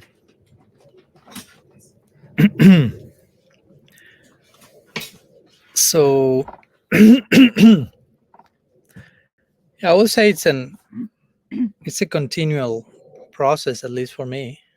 Of course, there are things that are clear. There are certainties, as I was talking yesterday. It's not that I'm in a situation like a few years ago where everything was uncertain except this one thing, Krishna's love. Now many other things fell into place and are more clear, and there's a sense of direction, and I'm engaged in that direction and doing different things that I feel that very clearly Krishna is showing, okay, this direction. No, this is what's good for you in this stage. Okay, again, this stage doesn't mean that forever I will be doing that. So that's also a point. It's not that, okay, this is it. I will be doing this forever. And Krishna starts to laugh about it. So, but yeah, still there are some other things that are still in the process of being solved, of being more clear, and I will say that in one sense it always is like that. No? In one sense it always is like that. At some stages, of course, we may be more confused, bewildered, and some other stages some things may be more clear, but there are always some mystery there, something that still is I don't know, some I don't know part. I think it's healthy to keep that, because if we become too much addicted to having everything clear, certain, predictable, that's dangerous. No? Trying to control everything, basically. That's what we call Maya. Maya in Sanskrit means that which can be measured. And measuring is if I can measure something, means I can control it. So we have to be careful to remain in one space that we can coexist. As I wrote almost a whole chapter in my second book, Radical Personalism, on this, about chaos and order. Chaos and order. No, it has to be balanced. Too much one, too much the other is too much. Too much chaos is like no. But too much order is also dangerous. No? Everything is in place. Everything has to. It can end up in a dictatorship, like not I don't know. Yeah, Nazi regime. Nazi regime is an excess of order. Everything has to be like this. Whatever element goes out of that has to be eliminated. Order. But excessive chaos, it's also too much. So we need to coexist with both. No? We need some things that are predictable, that are certain. No? When you wake up, maybe you need to know now you have a place where you sleep tonight. You know that we will have something to eat tomorrow. You need some order, but you also need to be open to mystery. to the unknown, to what lies outside of the comfort zone, because that's the treasure. Treasure is there waiting. Treasure is not in the comfort zone. Realization, deep experience, and wisdom doesn't happen in the comfort zone. Generally, you need to leave what's familiar and enter into the unknown. And many times we don't like that. We are terrified about that, because the closer we get to that, the clearer we don't have control. And we have to, when we are in the comfort zone, we think we have control. We don't have control, but we are in the illusion we have control, because everything is where I like, how it like, but we are not in control actually. So when you go out of the comfort zone, you start to realize what's actually happening, which is you are not in much control, and it's okay. It's okay. I remember, I always quote, I remember once I saw a picture. May I ask, because I didn't understand. Wenn ich zu viel Ordnung habe, worin kann das enden? Ist einfach nicht gut. Zu viel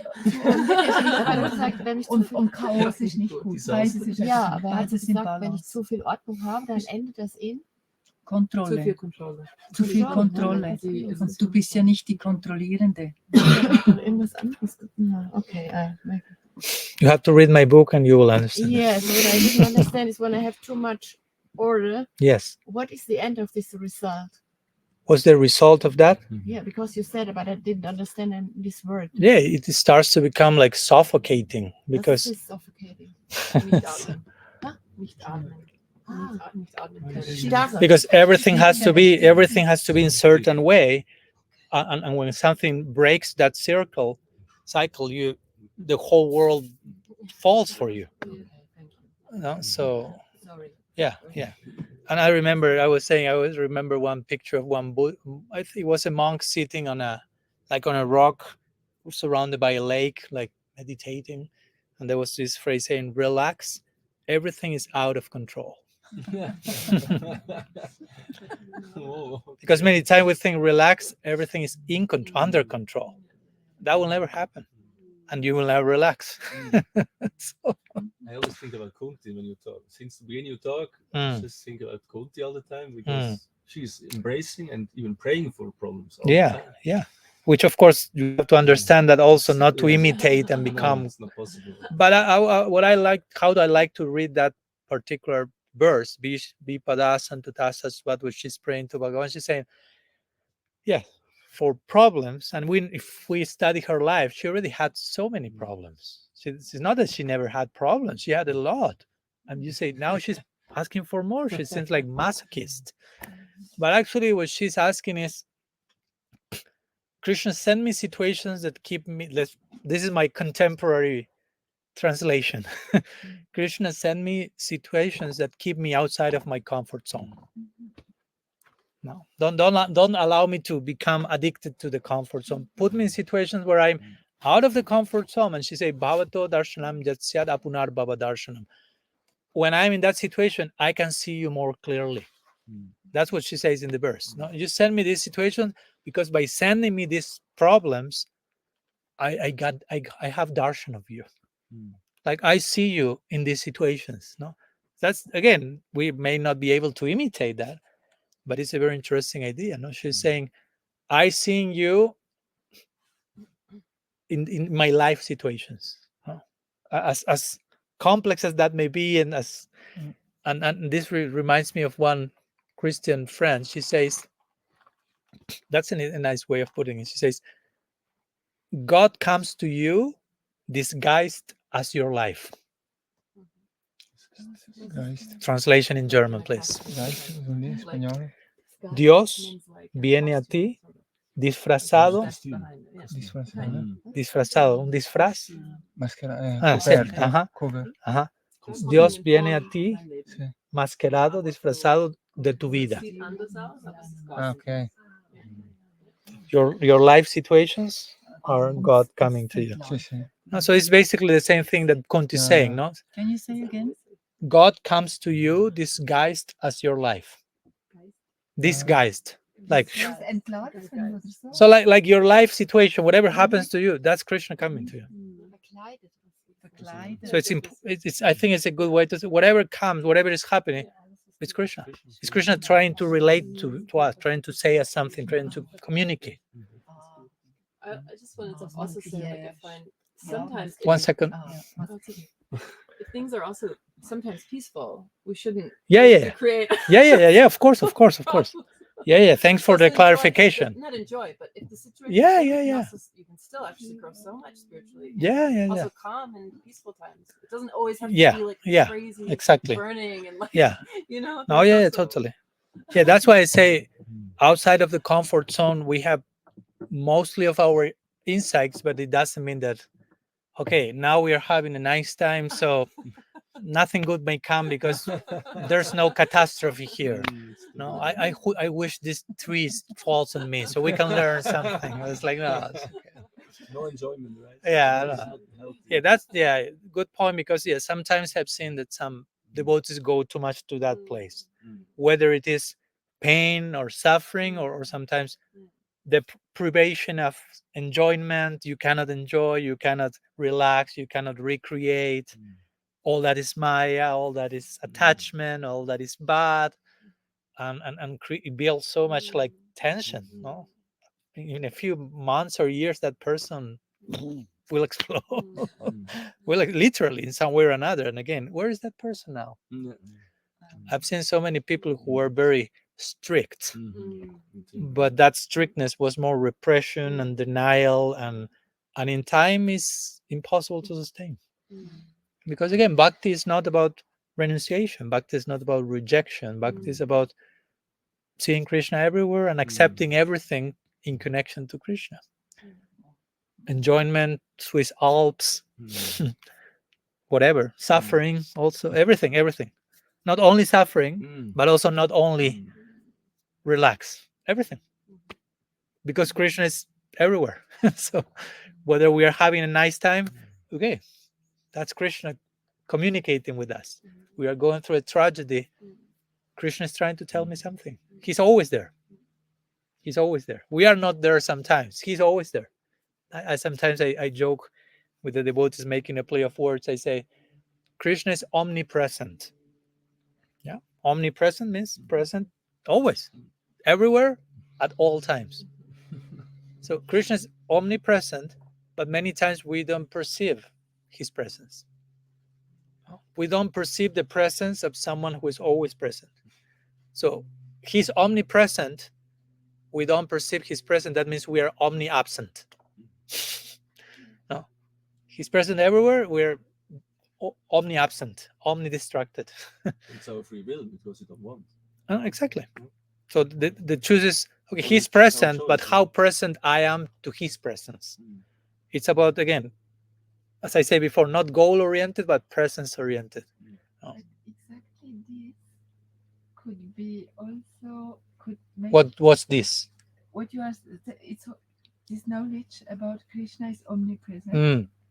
It can give you this peace, an inner peace, that you can do nothing wrong if you have this consciousness that he's omnipresent.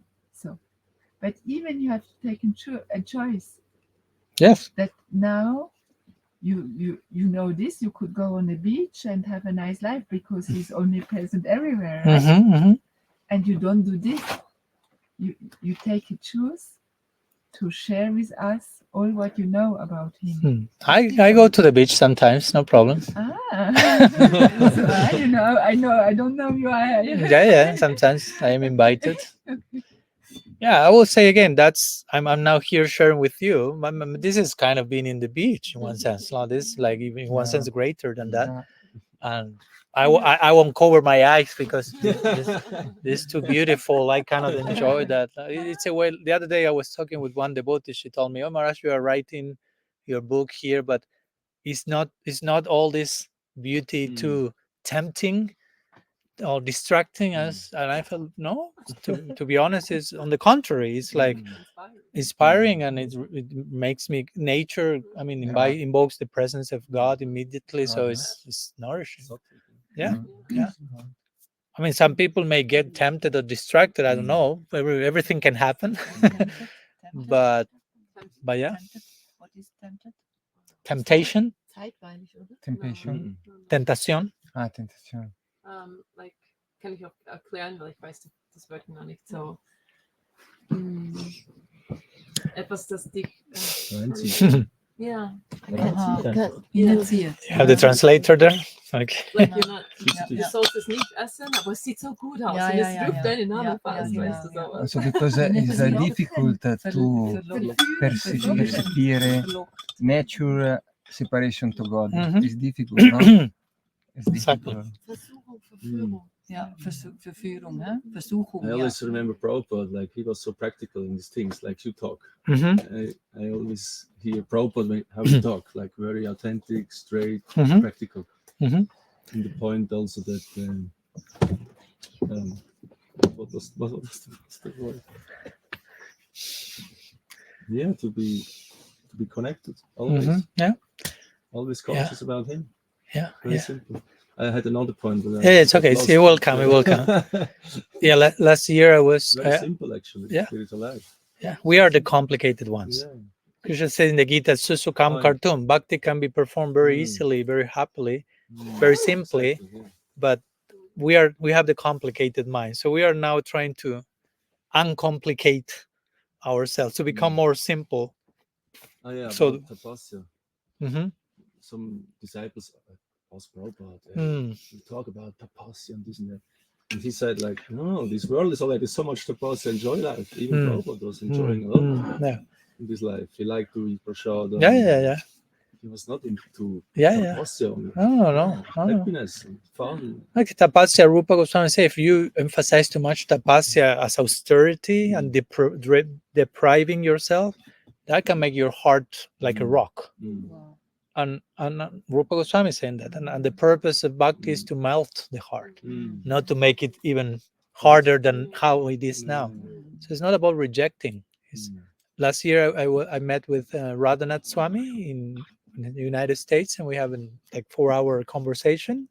And at one point, he told me something that Prabhupada once said to one devotee, and the devotee came to Prabhupada, for you, for your pleasure, I'm willing to reject everything. With this orientation, right? Like, oh. So Prabhupada was like, look, like you're not understanding. So for you, I'm willing to reject everything. And Prabhupada replied, the only thing you need to reject is the idea that you have to reject anything. That's the only thing you need to reject. The idea that you have about rejecting everything. There's nothing to reject. Everything can be accepted. That's what Rupa Goswami said. Yukta Vairagya. Nasaktasya Visayam Yatartha. He says, proper renunciation means to see everything in connection to Krishna and relate from that place. Of course, for that, you have to renounce to seeing everything in connection to you. There is a type of renunciation, but it's not a renunciation about go to the top of the mountain, enter a cave, stop eating and sleeping, and the less you do that, the more advanced you are. That's not our path. It's a deeper renunciation, which is I'm entering the fire, I'm putting in my fire this false sense of being the center and trying to acknowledge Krishna is the center, love is the center, and I want to dance around that, so to say. No? And I relate to everything in connection to Krishna, and everything becomes sacred. No? This world is sacred. It's not bad. And that's another thing. Many times devotees are like, we have to leave this place. It's horrible. It's a prison house. And there are statements like that in the scripture, but they do not speak about this. They speak about what's the material world. Material world is not planet Earth. It's a certain mentality we have. That's horrible. It's not the earth. The earth is a devotee of Krishna. In the Bhagavatam, the mother Bhumi is offering prayers to Krishna. So many statements about how sacred is this world. Vishwanath Chakravarti Thakur say Mother Earth is a Vaishnavi of the highest level. So if you criticize the world, you are committing Vaishnavi aparat. So yeah. If you have the eyes to see, there you are. Not like Mahaprabhu was in the forest of Jarikanda, but he saw Vrindavan. Srila Sridhar Maharaj will say that Vrindavan is a state of consciousness. It's not a place in one sense. I mean, you can go to Vrindavan here on earth, but where are you internally? You may be in who knows where. So the acharyas have saying in that case, better to be outside of Vrindavan physically, but internally there, that go physically, but internally be somewhere else. So in the temple, no? Yeah. What's a temple? Yeah, exactly. What's a temple? This is a temple. If you have the proper attitude, we are in the temple. It's not a building. No, Bhaktivinoda Thakur speaks of Mama Mandir, the temple of my heart, the temple of my being. That's the idea. No, the temple. Ultimately, the temple is here. No, the deity installation festival is here. Externally, we have a building, an altar, deity, and it's great. But all that is for us to, It's also for beginners in one sense. Temple. Yeah. So That's exactly. Bhagavatam says that at the beginning we see Krishna only in the altar. Yeah. No, the altar is closed. Oh, Krishna disappeared now. No? And at the beginning, if we are very neophytes, as I like to joke, if we are very neophyte, it's like, okay, Krishna is only in my altar, not even in every altar in my altar. He's more in my altar. Then eventually, okay, he's in every altar. But when the altar closed, no, he's not there. Then Madhyam Bhakta, no, intermediate devotee, he sees Krishna in every heart, in every person. Not only in every altar, but in every person. And then the Uttam Bhagavata, he sees Krishna everywhere. There's not a place he doesn't see Krishna. That's interesting thing. No, that's what Krishna says in the Gita. Jumam pasyati sarvata sarvam chamai pasyati nacham. Yeah, he says, for those who see me everywhere, who see me in everything and everything in me, I'm never lost to them. They are never lost to me. So you ultimately, Krishna, we will say again, Krishna is omnipresent. He's everywhere. You will perceive God's presence in every atom.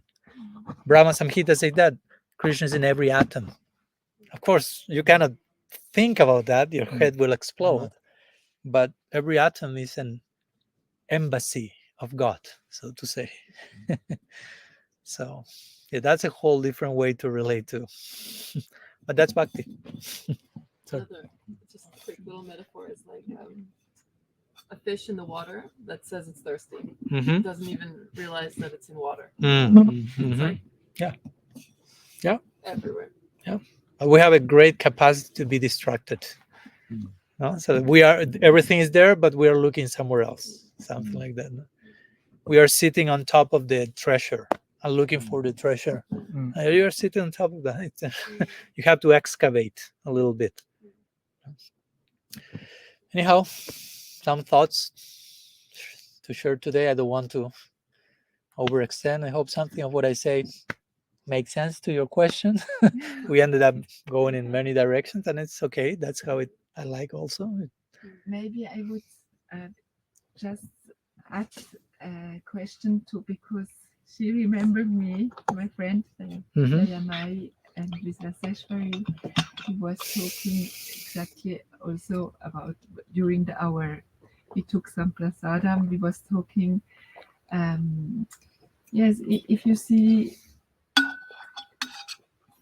in everything Krishna, and you don't make all this difference. So all these rule and regulation sometimes they make more separation with other people. And one of the pain who always, when you speak with devotees, is always this subject about eating eggs or meat. So again, we was talking about this. So yes, what can you say, you personally, about eating meat? When you see Krishna in everything, and you don't want to make too much. Always this separation. Yeah, I agree. I mean, of course, we talked the other day a little bit about that. We are vegetarian for certain reasons. We find it, how to say, a benefit in ahimsa, but also, again, sometimes about the thing, okay, one of those principles, sometimes called the four regulative principles, is no meat eating. But no, the principle is ahimsa. Ahimsa means non-violence. It's not limited to you what you eat. So you can be strictly vegetarian, vegan, breatharian, and be so violent to everyone else who doesn't do what you do or who knows what. So the actual principle is ahimsa. And ahimsa not only means non-violence, because that's still like a negative way of saying it. I'm being non-violent with you. What's the positive way of saying it? I'm loving with you. I'm kind. I'm compassionate. So the principle is not so much no meat eating, non-violence, but be kind, be compassionate, and be as compassionate as you can. That's the principle. The actual principle is be as kind, as compassionate as you can. That's very different from no meat eating, right? No meat eating is like one practice that somehow points to that. But the actual principle is be caring and compassionate as much as you can. And that includes people who eat meat, of course. No? Our subject also was that people come to you with an open heart and invite you and say, "Come, I have this cook for you," and we know a cake, and we know there are eggs in. Mhm. Say, okay, then to reject this is not friendly. This is not love. Mm. To eat this, to not much, but to show. Yes, thank you for your love you give to me. I take it. This. Yeah, I've seen many times the devotees have done that, whether it's with some ingredient or something that for some reason they cannot accept. Even I don't know, I may have like some allergy to some food, and someone brings me that. Like I remember, or I cannot. For example, in my case, I'm remembering maybe 15 years ago, I was in Colombia and I visited the city Cali. That's the name of the city, Cali, but with C. But it seems like Cali. Name of city. But the devotees are very, very nice, and they prepare. I've never been there, and sometimes devotees ask Maharaj, "What's your diet? There is something you can eat, you cannot eat." And I forgot to mention that I cannot eat. I don't know how do you say it in German. Seaweeds, alga. Yeah, I mean I cannot. It's healthy, everything, but it's like whatever like is ocean food, I cannot do it. And and I forgot to tell them, and they made me sushi with alga, seaweeds, and rice, and it was like so elaborate. It was like, so they bring the plate, and everyone's like excited, and I'm like, oh, I forgot to tell them. I forgot to tell them. But I say again, they are bringing this, so this come from the heart. Okay, I will try. I will try my best. So I took one. Everyone was like, no, and I tried, and I swallow one part, but I couldn't. It's too much. So I had to tell them, no, like, excuse me. I mean, I totally appreciate your affection. I mean, I take the essence of that, but externally, I cannot. Sorry. So it's an example similar, no? So in some cases, we may not be able. If someone offers me with love a piece of meat, I won't take it. I won't take it. But I won't reject the love that is coming behind that. I will not say, if you admit there cannot be love in you, so therefore, no, I won't say that. So I will clarify to that person, I have this particular diet, this particular way of living, but I totally take your attitude. And that's the most important thing. So thank you so much. And of course, that person also has to be empathic and understand, because if not, it's no, you have to eat what, then that was not loving to begin with. If it's really loving, that person will understand the situation, no? So I think there is a place to, or like we were doing, like to offer that, to accept that mentally, so to say, like today Anurada called, right, to your phone, but I replied, I forgot that it was your card. So I was like, oh, someone is calling me. And it's Anurada. Said, Maharaj? I said, yes. Oh, yes, sorry. This is Braj Madhuri's phone. Anyhow, we start to talk. And she said, yeah, I was planning to come today, but I don't feel so healthy. So I'm a little sick, but I was bringing you some gifts, some fruit. And she told me, so we want meat, so please accept them manasik, which means like in your mind, like accept the gift. So I was like, Okay. So again, it's another example of something like that, no? Okay, I cannot accept the offering for other circumstances, but we can always internally accept the spirit of the offering. No? And that's what Krishna asks in the Gita, no? Patram pushpam phalam tuyam, offer me leaf, flute, flower, but bhakti. He uses the word bhakti 2 times in that verse. Like playing, I want bhakti, I want your heart.